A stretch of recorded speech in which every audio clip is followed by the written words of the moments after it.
Assalamualaikum warahmatullahi wabarakatuh. Jumpa kembali dengan kita Mangintip Portir Podcast Rutan Kelas 2B Masohi. Kami menyapa Anda kembali Sobat Pemasyarakatan di seluruh Nusantara. Jumpa kembali tentunya dengan narasumber yang bervariatif dan berbeda. Kali ini kami sudah kedatangan di depan sobat semuanya. Beliau seorang ibu. Beliau adalah Kepala Dinas Kependudukan dan Catatan Sipil.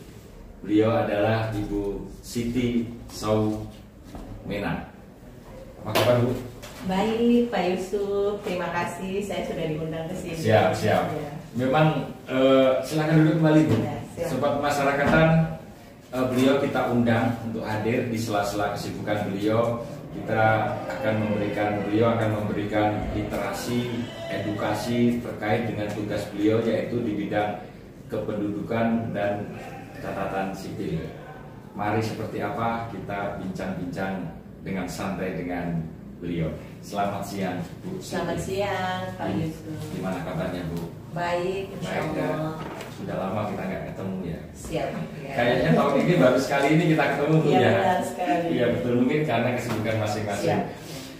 Terima kasih, Bu Siti. Tadi bersama staf sudah melaksanakan perekaman EKTP, Bu. Jadi kalau di catatan kami, kegiatan yang baru kita laksanakan hari ini, rekam baru KTP 9. Terus siap cetak 11. Sudah cetak 6 dan cetak KK 5. Total kurang lebih 31, Bu. Kami sangat bersyukur kembali karena apa? Memang di bulan November kita mau mengadakan pilkada, baik provinsi tingkat 1 maupun tingkat 2 kabupaten kota di Provinsi Maluku. Dan ini memang kami butuh karena warga binaan kami, walaupun statusnya warga binaan, di dalam ada narapidana dan tahanan, hak politiknya tidak gugur walaupun sedang menjalani pidana penjara di sini. Salah satu syaratnya harus mempunyai EKTP maupun KK. Gimana ini, Bu? Terima kasih, Pak Yusuf. Seingat saya ya, ini kehadiran kita ketiga kali. Ketiga kali, ya? Tiga kali untuk pelayanan administrasi kependudukan. Seperti yang tadi Pak katakan bahwa ada KTP, KK, dan mungkin juga ada administrasi kependudukan lainnya. Ya. Bisa saja mungkin mereka punya akte kelahiran, ya. Jadi KTPL yang tadi Pak sebutkan ini ketiga kali kita mendatangi, bertandang ke sini untuk menyapa saudara-saudara kita yang ada di sini.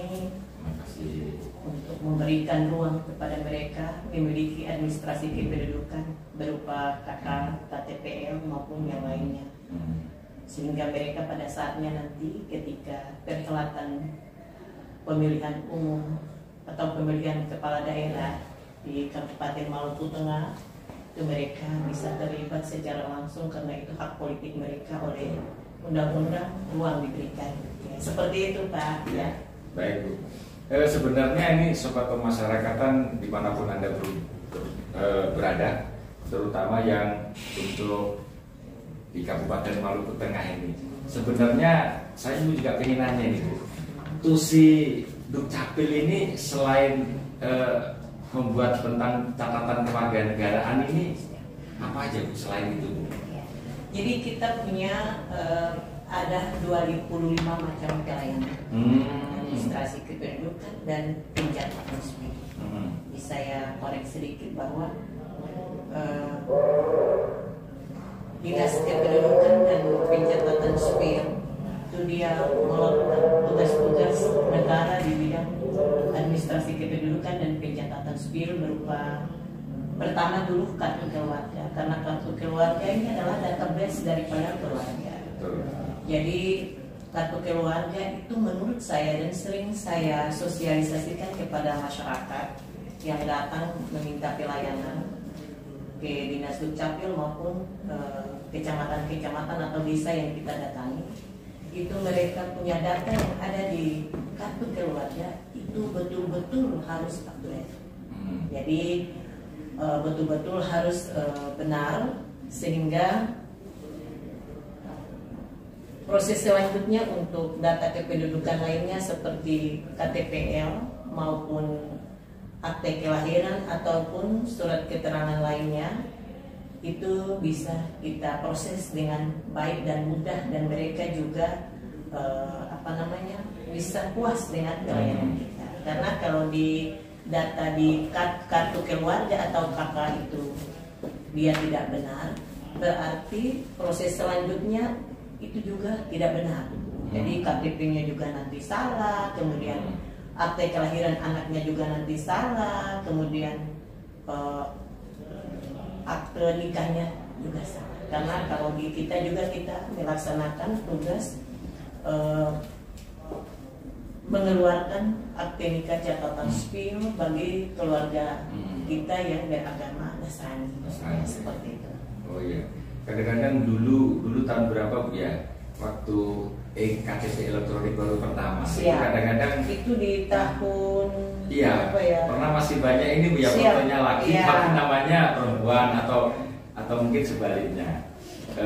Baik Bu, terima kasih ini edukasinya untuk saya tambah lagi Pak. Oh, boleh silakan. Ya, jadi selain yang tadi saya sebutkan, itu juga ada surat keterangan, kemudian mutasi. Keterangan apa ini Bu? Ya, surat keterangan pindah kependudukan begitu Bu ya? Itu namanya surat keterangan mutasi warga negara Indonesia. Oh iya. Kemudian surat keterangan juga bagi mereka yang butuhkan yang belum menikah. Lalu mereka meminta surat keterangan ke Dinas Dukcapil bahwa betul-betul mereka belum menikah. Ini biasanya untuk kepentingan adik-adik kita yang masuk angkatan laut, angkatan darat, dan kepolisian ataupun pelayanan lainnya. Jadi biasanya di tempat-tempat kerja mereka juga membutuhkan hal-hal seperti itu. Surat keterangan kematian, akte kematian. Nah, banyak ada 25 item yang kita laksanakan, yaitu di administrasi kependudukan dan di catatan sipil. Itu ada terbagi dua, jadi adminduk dan catatan sipil. Oh, adminduk sama catatan sipil. Ya, ini baik Bu. Ini ada banyak pertanyaan ini Bu. Masyarakat khususnya di Maluku Tengah ini. Kira-kira berapa lamakah proses kita membuat KTP baru atau mencetak atau mungkin pindah kependudukan? Ini butuh berapa hari atau minggu, dan apakah dikenakan biaya Bu? Karena banyak netizen kita itu pasti yang akan bertanya, khususnya di lingkup Maluku Tengah saja Bu. Yang pertama saya jawab dulu untuk biaya. Sesuai dengan regulasi di Dinas Dukcapil. Itu dalam hal pelayanan administrasi kependudukan maupun pencatatan sipil itu tidak dikenai biaya, artinya gratis. Ya. Oke. Dan ini terjadi di seluruh Indonesia. Ya, karena regulasinya diatur. Kemudian untuk pembuatan KTPL. Jadi pembuatan KTPL ini, kalau administrasi kependudukan dari yang bersangkutan itu sudah betul-betul benar, berarti itu tidak lebih dari 5 menit. Jadi kalau misalnya kan ada dua bahkan 3 lagi. Kalau misalnya dia baru mau memiliki KTPL, berarti dia butuh waktu lebih dari 10 menit. Misalnya kan dia datang dulu, kemudian dia perekaman dulu. Kalau pagi itu bisa cepat, bisa langsung dicetak. Tapi kalau sudah di atas jam 10, itu karena kebutuhan internet ini banyak dipakai, yang pada akhirnya dia memperhambat pelayanan di kita juga. Jadi seperti itu Pak. Jadi cepat sekali. Jadi bisa menunggu di setelah perekaman. Kalau jam 8:30 dia rekam, itu belum cukup 5 menit sudah. Karena pagi hari itu peralatannya itu cepat. Tanggapan atas internet ini cepat sekali. Gitu ya. Iya Pak. Demikian ini untuk para sobat pemasyarakatan dan masyarakat di Maluku Tengah. Saya juga terkejut ini, ternyata nggak perlu ganti hari, ternyata cukup di hari itu. Tapi tadi beliau Bu Siti menyampaikan dengan catatan kalau semua syaratnya sudah lengkap. Kadang-kadang kita ini masyarakat pengennya cepat, tapi ada hal-hal yang berkas-berkas yang diperlukan ternyata kurang. Sebenarnya kadang-kadang kita juga menyumbang ini keterlambatan proses ini. Ya mudah-mudahan dengan edukasi kita ini Bu melalui podcast Mangin Deportir khususnya masyarakat di Kabupaten Maluku Tengah bisa teredukasi, dan di sisi Dukcapil pun juga bisa memberikan pelayanan yang lebih baik lagi. Terima kasih. Apalagi jadi gratis Bu ya. Semuanya Bu ya. Dari semuanya 25 gratis. macam tadi ya. Semua gratis. Jadi saya tambah lagi, sedangkan untuk mutasi surat keterangan pindah warga negara Indonesia mutasi, kalau antar kabupaten dalam provinsi itu agak cepat. Tapi itu tergantung, misalnya kalau dia mutasi masuk itu kita cepat sekali. Nah, maupun kalau masuk dari daerah lain ke sini itu ke Maluku Tengah ya. Tapi itu tergantung juga apakah dia itu sudah mengurus mutasinya di daerah asal. Sebab kalau belum berarti kita harus berproses dengan daerah asalnya untuk memutasikan yang bersangkutan ke Maluku Tengah. Kalau ke provinsi yang seperti kalau di Maluku Utara juga agak cepat. Dan kalau mutasi ini akhir-akhir ini yang terbanyak adalah Kabupaten Maluku Tengah ke Maluku Utara. Oh berarti keluar Bu ya, bukan masuk ya istilahnya Bu ya. Keluar. Nah, jadi kalau keluar yang agak sedikit yang masuk ini masuk dulu. Itu kalau seperti Kalimantan, Pulau Jawa yang di kabupaten-kabupaten yang agak jauh itu agak lamban karena tanggapan terhadap permintaan mutasi dari mereka itu juga itu agak lama. Jadi itu. Tapi kalau yang bersangkutan pada saat mutasi dia ngurus di sana dulu baru datang ke sini itu cepat sekali. Kita cuma memperbaharui dia punya KTP sama kartu keluarga karena dia sudah mutasi. Jadi intinya memang terkait dengan percepatan pelayanan ini juga yang bersangkutan juga harus ikut berperan lah. Jadi harus ada kerjasama, antara penerima layanan dan pemberi layanan. Betul. Sepakat itu Bu, karena memang apa ya NIK NIK ini rencananya kan pemerintah kita mau jadikan satu identitas, jadi KTP untuk semuanya, dan ini penting. Terus ngomong-ngomong, tadi ada staf saya ini Bu dari Jawa Tengah. Tadi kalau tidak salah itu menyaksikan juga ya, KTP-nya rusak diperbaharui itu walaupun luar provinsi bisa Bu, atau kakak tinggal cetak itu bisa Bu. Jadi itu namanya cetak luar domisili. Oh cetak luar. Oh iya. Jadi selain KTPL kita juga punya IKD, identitas kependudukan digital. Jadi wadahnya adalah HP Android. HP Android. Jadi bagi saudara-saudara kita yang punya HP Android, dia bisa kita IKD-kan. Karena IKD ini banyak peluangnya, peluang mempermudahnya banyak sekali. Jadi semua data itu sudah ada di HP kita. Jadi ketika IKD semua data itu masuk. KTP, akte kelahiran semuanya masuk. Jadi intinya yang dari luar provinsi pun kalau mau cetak lagi di sini boleh. Bisa ya kan pulang kampung biayanya berapa. Oh begitu jadi ya. Bisa cetak luar domisili. Iya. Betul, berarti memang Dukcapil memang sudah luar biasa ini memberikan pelayanan bisa. Gua iya Bu, karena kalau kita dulu masih zaman-zaman manual masih kertas itu harus pulang dulu, harus ini biayanya berapa kan? Betul. Makanya walaupun daerah kita dengan luas wilayah banyak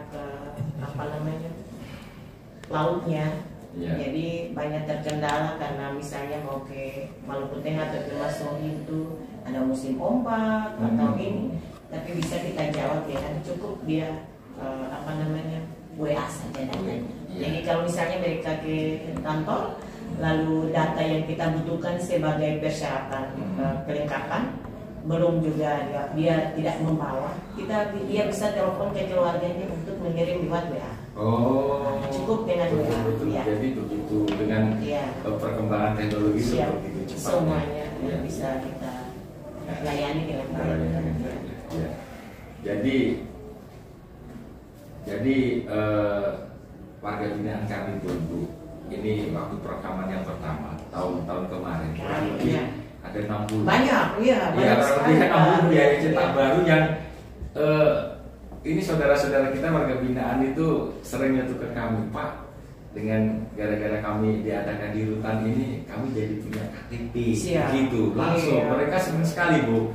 Mungkin kalau di tempatnya karena banyak di RT-nya atau mungkin di kampungnya kan banyak sekali orang, mungkin pelayanan juga perlu sebagian-sebagian, semuanya kalau di sini kan tidak terlalu banyak dan orangnya juga kumpul di sini. Dan ini sangat-sangat apa ya?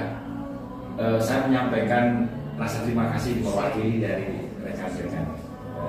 Terus yang terakhir, Bu, sebelum kita tutup ini mungkin ada pesan, Bu, pesan penutup, closing statementnya, mungkin yang untuk para sobat pemasyarakatan, lebih khususnya lagi masyarakat Kabupaten Masohi ini, silakan disampaikan ini. Saya mau bilang terima kasih juga untuk Pak Kepala Lapas Rutan. Kepala Rutan Masohi. Karena ini tadi saya katakan sudah 3 kali kita ini semua terjadi karena ada kerjasama yang baik, informasi-informasi yang diberikan dari pihak Rutan ke Dinas Dukcapil. Jadi kita sudah mendatangi ketiga kali ini ya Pak. Tapi selain di sini juga di Rutan Saparua, kemudian Rutan Wahai, itu sudah kita bertandang ke sana di Maluku Tengah. Harapan kami Pak, siapapun yang menjadi pimpinan di Rutan Masohi, kami berharap ada perhatian terhadap saudara-saudara kita yang walaupun dia saat ini berstatus beda dengan kita di Rutan Masohi atau penghuni rutan, tapi hak mereka jangan sampai dilupakan. Karena sebagai warga negara mereka juga berhak meminta pelayanan atau kita akan memberikan pelayanan kepada mereka sama dengan warga negara yang ya. Kami kira seperti itu. Lalu untuk saudara-saudara kita yang di luar sana yang belum memiliki administrasi kependudukan, apakah itu KK atau KTPL atau akte kelahiran anak ataupun akte nikah, akte kematian yang belum sempat diurus, kami mengundang dengan senang hati untuk mendatangi Dinas Dukcapil atau di kecamatan-kecamatan yang sudah boleh melayani masyarakat Maluku Tengah supaya bisa mendatangi kami. Dan kami sekali lagi mau mengatakan bahwa semua pengurusan di Dinas Dukcapil adalah gratis, tidak memungut biaya sepeser pun. Dan karenanya ayo mari langkah dipercepat untuk mendapat pelayanan di Dinas Dukcapil Maluku Tengah. Kami kira seperti itu Pak Yusuf. Terima kasih. Tanpa perlu calo-calo lagi Bu ya, langsung hadir. Jadi terakhir ini sejak saya ada di sana 1 tahun terakhir ini, hampir 2 tahun, itu saya selalu saat ini saya sudah memasang CCTV. Jadi mereka-mereka yang tidak punya keperluan dengan administrasi kependudukan yang tiap saat saya lihat berlalu lalang di depan kantor, saya mendatangi mereka. Saya tanyakan, kok kayaknya udah berapa kali kamu datang ke sini ya? Ngurus apa? Awas ya kalau kamu calo. Yang pada akhirnya mereka sudah tidak datang lagi. Saya bilang, oh berarti betul dia calo. Jadi saya tandai mereka. Mereka kalau datang, kemarin datang, hari ini datang, besok datang lagi, lusa datang lagi. Oh saya langsung datangi dia. Jadi karena saya pantau dari CCTV di ruangan, saya datang. Dan memang itu terjadi seperti itu Pak. Sebelum saya ke sini itu saya ke Dinas Dukcapil, itu terjadi seperti itu. Ada calo yang berupaya untuk menarik keuntungan dari saudara-saudara kita yang masih lugu atau malas, karena mungkin dulu itu banyak antriannya. Padahal sekarang sudah antriannya saya pastikan bahwa tidak lebih dari 20 menit. Sepanjang kalau alat kita itu tidak ada masalah. Barang biasanya itu ada perubahan sistem, ada dari pusat, ada yang perlu diperbaiki. Dia berpengaruh terhadap pelayanan administrasi kependudukan, bukan saja di Maluku Tengah tapi di seluruh Indonesia. Tapi itu tidak lebih dari 10 menit, 20 menit, tidak lebih. Tapi itu juga kadang bisa 1 tahun, bisa hanya 2-3 kali terjadi seperti itu. Baik. Kalau boleh saya menyimpulkan ini Bu, tadi Ibu disampaikan kami jangan sampai melupakan hak-hak para warga binaan, Terutama di bidang administrasi kependudukan dan pencatatan sipil. Iya. Dan yang lainnya Bu, ini kami tidak akan bisa memberikan pelayanan maksimal tanpa dukungan dan bantuan dari OPD Kabupaten Maluku Tengah. Dan syukur alhamdulillah, ini terima kasih ini saya sampaikan pada kesempatan ini kepada OPD di Kabupaten Maluku Tengah yang sangat-sangat mensupport kami Bu. Salah satunya dari Dukcapil ini, sehingga pelayanan terkait kependudukan, kesehatan, pengamanan dan segala macamnya yang kami butuh disupport. Terima kasih kepada Pak PJ Bupati Maluku Tengah yang selalu aware ke kami, karena kami kemarin menyampaikan kepada beliau Bu, kepada Pak pejabat, bahwa hampir 80% warga binaan kami ini domisilinya di Maluku Tengah.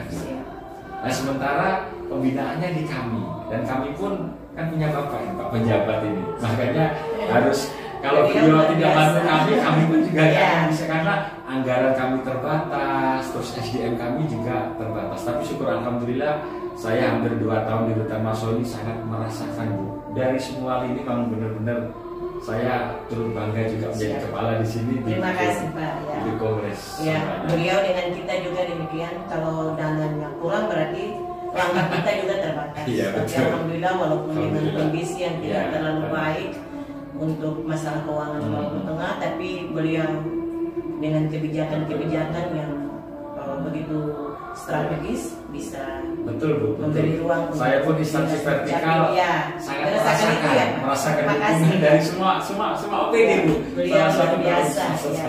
Beliau luar biasa. Terus yang kedua, kalau boleh saya menyimpulkan, ini untuk sobat pemasarakatan dan warga masyarakat Maluku Tengah, tadi sudah disampaikan bahwa pembuatan administrasi kependudukan dan catatan sipil pertama hanya hitungan menit, paling lama jam. Yang kedua, tidak ada calo. Ini diingetin, ada calo, jangan males-males, karena bayar sekarang cepat. Terus yang ketiga, tidak dipungut biaya terkait dengan gratis. Kalau ada yang ngomong, pasti itu dipastikan dari calo, bukan dari Bu Siti dan jajarannya. Jadi Pak Yusuf, saya mau tambahkan juga bahwa 6 bulan terakhir ini kami tiap hari itu di ruang-ruang pelayanan di Dinas Dukcapil itu kita memberikan sosialisasi.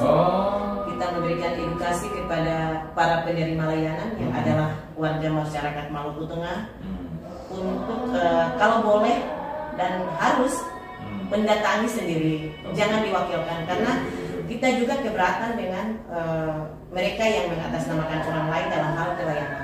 Jadi karena tadi kita takutkan ini calo. Jadi setiap saat itu kita memberikan edukasi kepada para penerima layanan. Ya, setiap pagi jam 10 saya sudah sosialisasi apa yang harus dibuat dan apa yang menjadi tanggung jawab ke masyarakat untuk meminta pelayanan di Dinas Dukcapil Kabupaten Maluku Tengah. Tidak sulit-sulit. Mungkin di tempat lain banyak persyaratan. Kalau di Dinas Dukcapil Maluku Tengah kita berupaya untuk mengedit yang banyak persyaratan itu. Kita motong kompas sepanjang itu tidak menyalahi ketentuan. Ya, seperti itu. Jadi kita memudahkan tapi tidak menyalahi aturan. Baik, Bu. Demikian tadi sobat kemasyarakatan di seluruh Nusantara. Mudah-mudahan obrolan kita hari ini menambah wawasan, dan kita memang tujuan podcast ini adalah mengedukasi sobat kemasyarakatan semuanya, dan khususnya warga masyarakat Maluku Tengah.